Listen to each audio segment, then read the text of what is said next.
வணக்கம் நேயர்களே, இது ஷர்மிளா டாக்கீஸ். நான் உங்கள் டாக்டர் ஷர்மிளா. ஹரியானாலையும் மகாராஷ்டிரா மாநிலத்திலயும் சட்டமன்ற தேர்தல் நடக்க போகுது. இந்த காலகட்டத்துல பாத்தீங்கன்னா, அங்கே நடக்கக்கூடிய வன்முறை சம்பவங்கள் அதிகரிச்சிருக்கு. போன வாரம் மகாராஷ்டிரால நாசிக்ல இருந்து மும்பைக்கு ட்ரெயின்ல ஒரு வயதான இஸ்லாமிய முதியவர் டிராவல் பண்ணியிருக்கிறாரு. அந்த ட்ரெயின் கம்பார்ட்மெண்ட்ல இருந்த ஒரு 4-5 இளைஞர்கள் சேர்ந்து அவர் பாவம் தன்னுடைய மகளை பாக்குறதுக்காக போயிருக்கிறாரு. போற வழியில அந்த மகளுக்கு பிடிக்குமேங்கிறதுக்காக இறைச்சி வாங்கிட்டு போயிருக்கிறாரு. ஆனா இவர் பீஃப் தான் கொண்டு போறாரு அப்படின்னு சொல்லி இந்த இளைஞர்கள் அவரை துன்புறுத்தி அவரை அடிக்கிறது, அவர் செல்போனை பிடுங்கிறது, அவரை அசிங்கமா திட்டுறது, இது போன்ற விஷயத்துல ஈடுபட்டாங்க. இந்த வீடியோ பாத்தீங்கன்னா சமூக வலைதளத்துல வைரல் ஆகி ஏகப்பட்ட சர்ச்சையை ஏற்படுத்துறதுக்கு அப்புறம் தான் போலீஸ் இந்த இளைஞர்களை அரெஸ்ட் பண்றாங்க. ஆனா அரெஸ்ட் பண்ணி கோர்ட்ல ப்ரொடியூஸ் பண்ண அன்னைக்கே இவர்களுக்கு பெயில் அளிக்கப்படுகிறது அப்படிங்கிற செய்தியும் பரபரப்பாச்சு. இதுல வருத்தப்பட வேண்டிய விஷயம் என்ன அப்படின்னு பாத்தீங்கன்னா, எதிர்த்து பேசுறதுக்கு கூட தெம்பில்லாத அளவுக்கு ஒரு வயசான ஆளை இந்த இளைஞர்கள்னால தடியனுங்க போட்டு அடிக்கிறாங்க. இதை சுத்தி இருக்கிறவங்க வேடிக்கை பாக்குறதுதான் ரொம்ப அவலமான ஒரு விஷயமா இருந்தது. அத வீடியோ எடுத்த சோசியல் மீடியால போடுற அளவுக்கு இவங்களுக்கு தைரியம் இருக்கு இந்த பசங்களுக்கு. இதை சுற்றி இருந்த அனைவரும் வேடிக்கை பார்த்தனர். யாராவது ஒருத்தர் ஏன்டா வயசானவரை இப்படி டார்ச்சர் பண்றீங்க, உங்க வேலையை பார்த்துட்டு போங்க, அவர் என்ன இறைச்சி எடுத்துட்டு போனா என்ன, மாட்டு இறைச்சியை எடுத்துட்டு போனா உங்களுக்கு என்ன பிரச்சனை, இந்த நாட்டுல மாட்டு இறைச்சி சாப்பிடறதுக்கு தடை இருக்கா, இல்லையே, யாரு வேணா அவங்க விருப்பப்பட்டதை சாப்பிடலாம் அப்படிங்கிற உரிமைய அரசியலமைப்பு சட்டம் நமக்கு கொடுத்திருக்கு, என்ன பிரச்சனை பண்றீங்க, கலைஞ்சு போங்க அப்படின்னு இந்த இளைஞர்களை எதிர்த்து ஒரு ஆளு பேசல. சரி, மகாராஷ்டிரா லட்சணம் தான் இப்படி இருக்கே அப்படின்னு பாத்தீங்கன்னா, ஹரியானால இதை விட மோசம். தொடர்ந்து 2 நாட்கள்ல 2 சம்பவங்கள். முதல் சம்பவம், 2 மைக்ரண்ட் ஒர்க்கர்ஸ் வெஸ்ட் பெங்கால்ல இருந்து ஹரியானாவுல வேலை பார்க்கறதுக்காக வந்திருக்கிறாங்க. அவங்க இறைச்சி சாப்பிட்டுட்டு இருந்திருக்கிறாங்க. இவங்க பீஃப் தான் சாப்பிடுறாங்க அப்படிங்கிற சந்தேகத்தின் பேர்ல அங்க இருந்த பசு பாதுகாவலர்கள் அப்படிங்கிற பேர்ல குண்டர்கள் 7 பேர் சேர்ந்து இவங்க 2 பேரையும் நடு ரோட்ல போட்டு ஈவு இறக்க இல்லாம அடிக்கிறாங்க. இத சுத்தி இருக்கிற கூட்டம் வேடிக்கை பாக்குது. இவங்க அடிச்ச அடியில சம்பவ இடத்திலேயே ஒருத்தர் பாவம் இறந்தே போயிட்டாரு. சரி, இந்த ஷாக்ல இருந்து அடங்குறதுக்குள்ள பாத்தீங்கன்னா, நேத்து இன்னொரு சம்பவம். 12ஆம் கிளாஸ் படிக்கிற பையங்க, ஆரியன் அப்படின்னு பேரு. அந்த பையன் தன்னுடைய நண்பர்களோட ஐஸ்கிரீம் சாப்பிடறதுக்காக எக்ஸாம்க்கு படிச்சுட்டு இருக்கிறாங்க. சரி, ஒரு ரிலாக்ஸேஷன் வேணுமே, வெளியில போய் ஐஸ்கிரீம் சாப்பிட்டுட்டு வரலான்னு அவன் தன்னுடைய 2 ஆண் நண்பர்கள், 2 பெண் நண்பர்கள், எல்லாரும் 5 பேரும் கிளாஸ்மேட்ஸ் ஐஸ்கிரீம் சாப்பிடறதுக்காக வெளியில போயிருக்காங்க.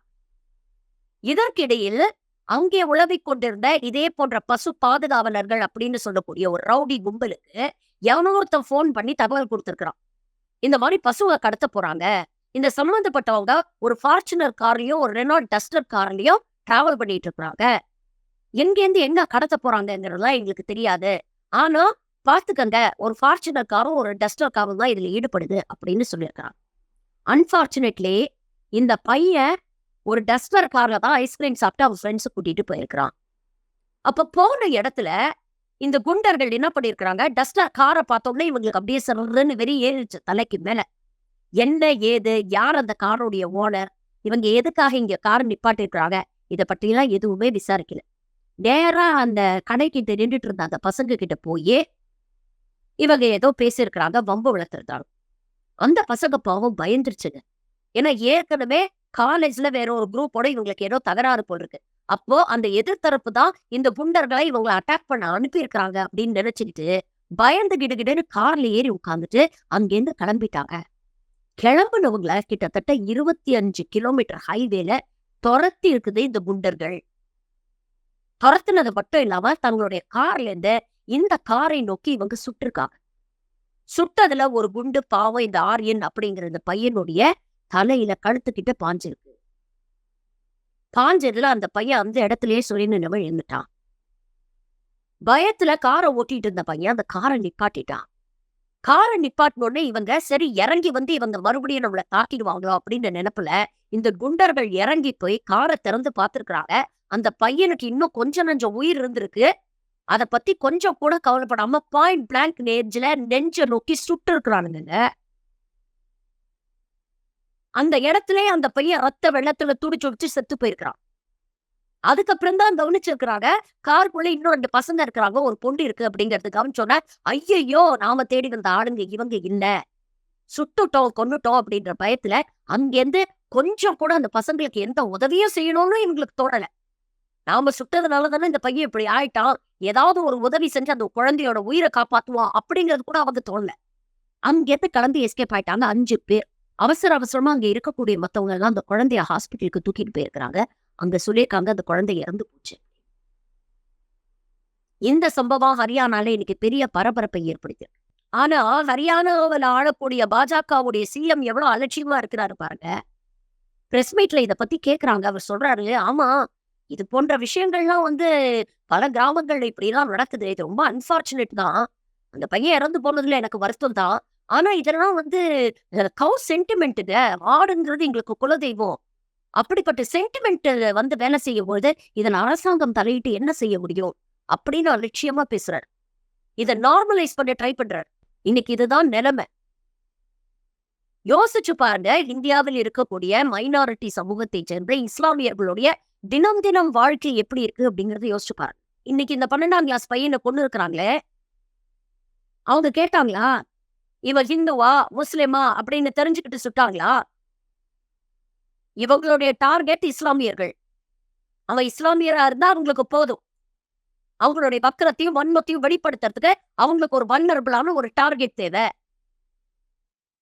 இப்ப புரியுதா? This is not about only minorities.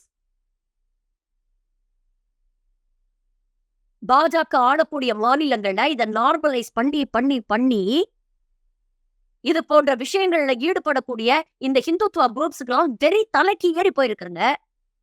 அவனுக்கு தினமும் துன்புறுத்தறதுக்கும் சாவடிக்கிறதுக்கும் ஒரு ஆள் தேவை. அவ்வளவுதான். அவன் இஸ்லாமிய, அவன் பீஃப் சாப்பிட்டான், அவன் இந்த ஆடை அணிஞ்சிருந்தான், இதெல்லாம் வெறும் ஜஸ்ட் எக்ஸ்கியூசஸ். இவங்களோட வன்மத்தோட இவங்களோட வெறியாட்டத்துக்கு இவங்க தேடக்கூடிய எக்ஸ்கியூசஸ். அவ்வளவுதான். இவங்களுக்கு தினம் தினம் ஒரு டார்கெட் தேவைப்படுது. அது வல்னரபிளா இருக்கிறவங்கள மட்டும்தான் அட்டாக் பண்ணுவாங்க. இவ்ளோ பேசுறாங்களே, இறைச்சி எக்ஸ்போர்ட்ல, பீஃப் எக்ஸ்போர்ட்ல இந்தியா நம்பர் 1. இதுல ஈடுபடக்கூடிய இந்த பிசினஸ்ல ஈடுபடக்கூடிய 4-5 பெரிய கம்பெனிஸ் எல்லாம் பாத்தீங்கன்னா, எல்லாமே ஹிந்து உயர் சாதி வகுப்பினருடைய கம்பெனிஸ். ஆனா அவங்க எல்லாம் கம்பெனிக்கு முஸ்லிம் பேரை வச்சுதான் அந்த கம்பெனியை நடத்திட்டு இருக்காங்க. இந்த சோ கால்டு பசு பாதுகாவலர்களால அவங்க ஆபீஸ்க்குள்ள பூந்து அவங்கள அடிக்க முடியுமா? அந்த தைரியம் எங்களுக்கு இருக்கா? ஆனா அத பண்ண மாட்டாங்க. எவன் அப்பாவியா, எவன் எதிர்த்து பேச மாட்டானோ, எவன் ரொம்ப வீக்கா இருக்கானோ, எவன ஈஸியா நம்ம ஏறி மிதிக்க முடியுமோ அவன தான் டார்கெட் பண்றான். நேத்து ஒரு இஸ்லாமிய முதியவருக்கு நடந்தது, இன்னைக்கு ஒரு ஹிந்து பையனுக்கு நடந்தது. இஸ்லாமியர்களுக்கு நடக்கும் பொழுதே இதை எதிர்த்து நம்ம பேசியிருந்தோம்னா, இதை எதிர்த்து நாம குரல் எழுப்பியிருந்தோம்னா, இன்னைக்கு ஒரு ஹிந்து பையனுக்கு இது நடக்குமா? அப்போ இதுல இருந்து புரிஞ்சுக்கங்க. இவங்க வன்மத்துக்கு இவர்களுக்கு ஒரு வடிகால் தேவை. இதுல இன்னும் பெரிய கொடுமை என்னன்னா, இந்த 2 சம்பவத்திலும் ஈடுபட்ட இந்த இளைஞர்கள்ல சிறார்களும் அடக்கம். 18 வயசுக்குள்ள மனசுல இவ்ளோ விஷமும் வன்மமும் நிறைஞ்சிருதுன்னா, இவன் பெரிய ஆளாகி நாளைக்கு யோசிச்சு பாருங்க. இது போன்ற ஆளுங்களை தான் இந்த பாஜக அரசாங்கம் காப்பாத்திட்டு இருக்கு. நாளைக்கு இது போன்ற ஆட்களுக்கு தான் எம்எல்ஏ, எம்பின்னு டிக்கெட் கொடுத்து எலெக்ஷன்ல நிப்பாட்டாங்க. அதுவும் குறிப்பாக மகாராஷ்டிரா, ஹரியானா 2 மாநிலத்துல எலெக்ஷன் வரப்போகுது. எலெக்ஷன் வரதுக்கு முன்னால இவ்வளவு வன்முறையை இவங்க கட்டவிழ்த்து விடுறாங்க. இது அரசாங்கத்துல இருக்கக்கூடிய சிஎம் சப்பக்கட்டு கட்டி இதை நார்மலைஸ் பண்றாருன்னா, அப்ப என்ன அர்த்தம்? இவங்களுடைய நோக்கம் என்ன?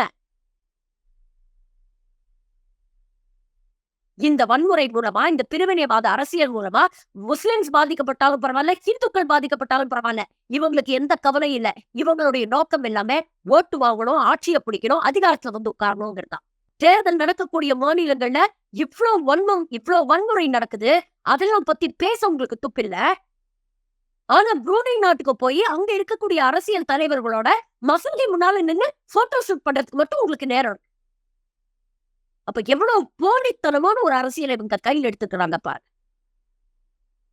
உண்மையிலேயே ஹிந்துக்களுக்கு இந்த நாட்டுல இது போன்ற ஹிந்து மதவெறி பிடிச்ச ஹிந்துத்துவ கும்பல்னாலதான் ஆபத்து. இந்துக்களே இன்னைக்கு நீங்க பேசுங்க. உங்க சகோதரன் சார் பேசுங்க. அவங்க எந்த ஜாதி, எந்த மதம் அப்படிங்கிறத பார்க்காதீங்க. இன்னைக்கு அவங்களுக்காக நீங்க பேசினாதான், நாளைக்கு உங்களுக்கு வந்து இது கதவ தட்டும் பொழுது, உங்களுக்காக பேச அவங்க இருப்பாங்க. இன்னைக்கு மைனாரிட்டீஸ டார்கெட் பண்றாங்க, தலித்த டார்கெட் பண்றாங்க. இப்ப ஸ்லோவா ஹிந்துக்களையும் டார்கெட் பண்ண ஆரம்பிச்சுட்டா. என்னைக்கு தான் பேச போறீங்க? என்னைக்கு தான் இதெல்லாம் கேள்வி கேட்க போறீங்க? உங்க வீட்டு வாசல் கதவை இது போன்ற சம்பவங்கள் வந்து தட்டுனாதான் வாய தொறந்து பேசுவீங்களா? அது வரைக்கும் வேடிக்கை தான் பார்ப்பீங்களா? அப்படி வேடிக்கை தான் பார்ப்போம் அப்படின்னா, இந்தியா பெரிய நாடு, விஸ்வகுரு, உலகத்தின் பெரிய சனநாயக நாடு அப்படின்லாம் பேசுறதுக்கும் உங்களுக்கு எல்லாம் எந்த தகுதியுமே இல்ல. சிந்திச்சு பாருங்க. நான் சொல்றது புரியும்.